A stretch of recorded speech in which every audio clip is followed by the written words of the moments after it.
for fiscal year 2020. Under the same program, Good Governance Program, Good governance under program. the PFP. Under the PFP. Okay, please sir. continue.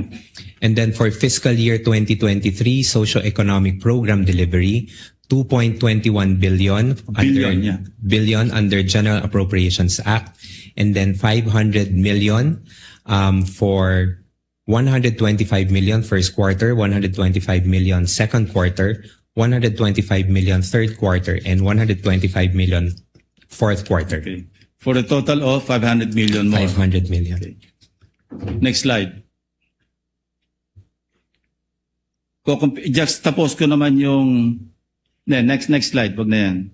Juxtapose ko yung 2022 at saka 2023 OBP Physical and Financial Plans,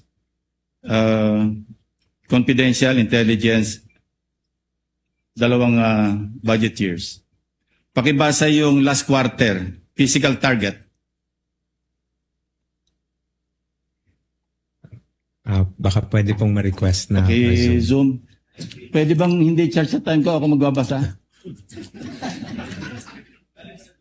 Okay.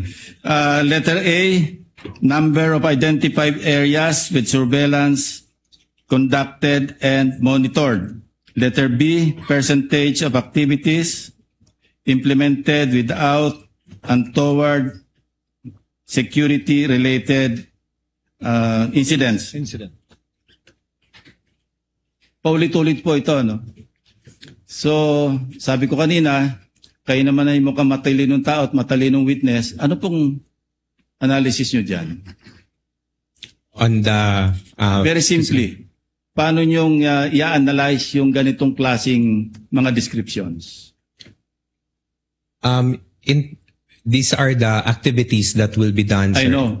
Pero Yes, kung sir. i-analyze nyo, ano ibig sabihin nito? Hindi ba ito insulto sa common sense? Hindi man lang nyo binago ng konti, at least si Colonel Lachica siguro ito. No? Unang-una, regular program, sana man lang, pagdating sa PFP, binago nyo yung nomenclature.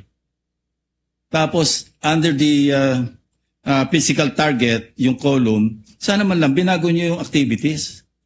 Copy-paste eh. Again, ulitin ko, tingin ko sa inyo, matalinong tao, matalinong witness, anong tingin nyo rito? Kung i-describe nyo in one word. Sir, I cannot Ako na mag-describe. I think it's stupid.